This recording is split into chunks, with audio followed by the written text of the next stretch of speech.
Hello and welcome to Storytime Sunday. This is where we use these beautiful story cubes to make fabulous metaphors. Now, in the last episode of Storytime Sunday, my baseline intention for my story was, the challenge of resisting feedback and the implications that could have. If you like that, scroll down on this page and you can find that video. But the way this day works is I basically have got a specific intention, a specific message, a specific lesson that I'm looking to layer into my stories. But I could pick a story that has that sort of meaning, that has that sort of message, but I don't want to do that. I want to challenge myself and my creative noggin to come up with a different idea. So what I'm going to do, I'm going to use these story cubes. Now, these all have random different pictures and images on them.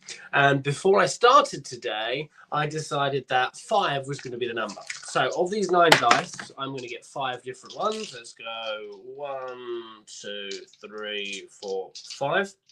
And I'm going to roll them. And once I roll these story dice, I will then make up a story. And it's your job to guess what the meaning of the story is. So the first thing, we have a little wigwam. So I need to incorporate a wigwam. I have what looks like a compass. Okay. I have what looks like a drag. Is that a dragon or is that fire? I'm going to say that's a dragon because I looked at it that way around. Okay. I have a tree and I have no, oh, that's a bridge. A bridge. Okay.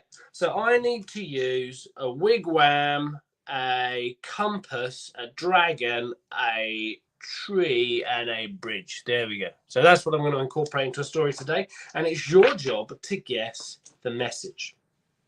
Now, quite a long time ago, I mean, I live in America, and I actually have a friend of mine. His actually name's Jeff. Really nice guy. And we were actually in the bar the other day, a little while ago, and he told me a story. And he told me a story about his ancestors. Now, he's a Native American. And yeah, he was talking about how there were certain stories passed through generations, certain mysticism that sort of comes to mind. Now, when I think of the American West, I think of cowboys, Indians, teepees, saloon bars. And yeah, he was telling me about a really ancient part of their culture. Because when Native Americans were in life and when they were like going through and when they were like becoming a man, there were certain tasks they had to do. And one of them involved going into the wilderness. Now, they didn't necessarily have compasses like we do. They didn't have like the base level direction. They had to find their way in the desert, in the barren landscape, using areas of the American West to navigate their way forward. It could be big, ginormous rock formations. It could be old trees that were dying. It could be oases in those sort of barren landscapes. Now, Jeff told of a story of his great ancestor. I can't quite remember their name, but the story goes that when he was younger, a big tragedy occurred within his community. It was said that the dragon had come. Now, it's quite weird. You're like, how does this sort of cross over? Now, dragon, a lot of ancient American traditions have spirit animals. Like you've got the fox, the wolf, the coyote. That's like essentially stuff that you would find within that kind of environment. But a Western traveller had come with knowledge of dragons, of magic, of all things mysterious. And this boy got really worried. He was really anxious about what if the dragon was there. And he almost saw him everywhere. He saw it in every different detail that he could see, from the shadows at night to the clouds in the sky.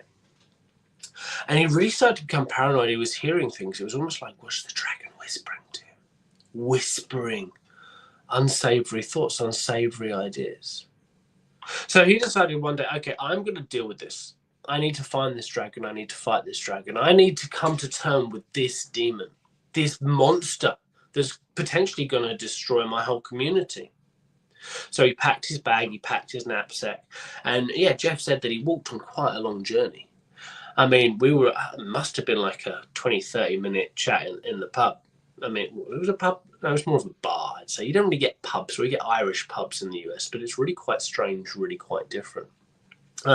Anyway, so me and Jeff were having this, and like it actually came about because Jeff was talking about a situation that he was dealing with at work at the time.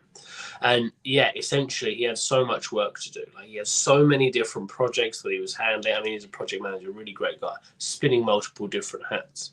But I mean, you've got to doubt yourself in those situations because you've got to be doing everything right, anything perfect. But anyway, that's Jeff. So Jeff was telling me about how one of his ancestors, he decided to go on a walk. Now, the arid, like, Native American landscape was really quite challenging to go across. But because he was a Native American, or his ancestors were, they were able to navigate through the stars, almost like a compass, finding a direction.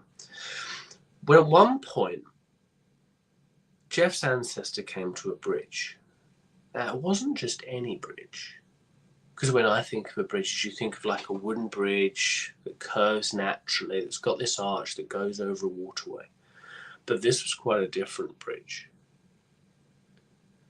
This bridge was splintered. It was ropey. It was rickety. It was swaying. Deep below, there was a vast flowing river. And he came up to the bridge. And he took one step and there was a squeak. It moved. It shook a lot. I mean, it was very difficult. It was really unstable, this bridge, to get across. So what he did is he took a step back. He took a deep breath in.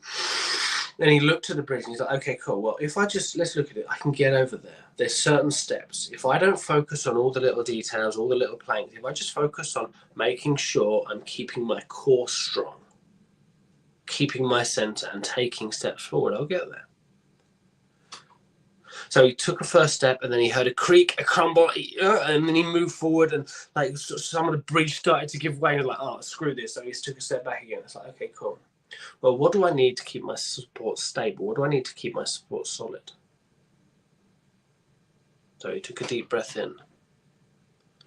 And he almost like leaned his shoulders back and just said, okay, I'm going to go. And he walked hand, foot, hand, foot, hand, foot, hand, foot, creaking, swaying, moving until he got to the other side. And he looked back at that bridge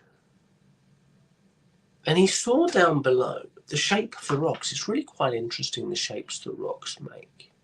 If you look at them a certain light and a certain shadow, and as he looked down, it was almost as if the bridge, as he looked down, formed like a backbone and a tail. And the way that the rock formation stood out, it looked a bit like a dragon, the wings, the breadth. And he thought to himself, maybe dragons aren't the problem. Maybe it's the nightmares we create for ourselves that keep these things going in our head.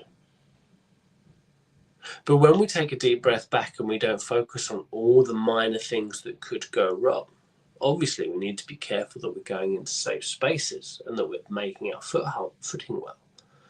But if I'm not to focus so much on the detail, things change. And I said to Jeff, that's pretty profound. And I'm like, well, you're a project manager, right? I'm sure you're dealing with these sort of monsters every single day. A friend of mine, Chris, who lives in Prague, I mean, he's been a project manager and he's told me about the nightmares, the demons, the all the stuff that's going on. And sometimes it can be so overwhelmed with the details. But it takes someone who can take that step back to see a way over the bridge that can really get from point A to B. So, what was the underlying message of that story? Write in the comments below. I'd be intrigued to let you know. Next Sunday, I will do another Daily Dose with Dale, and I'll be giving you another story at 9:30 Eastern Time. So be there, tune in, and I'll see you at the next one.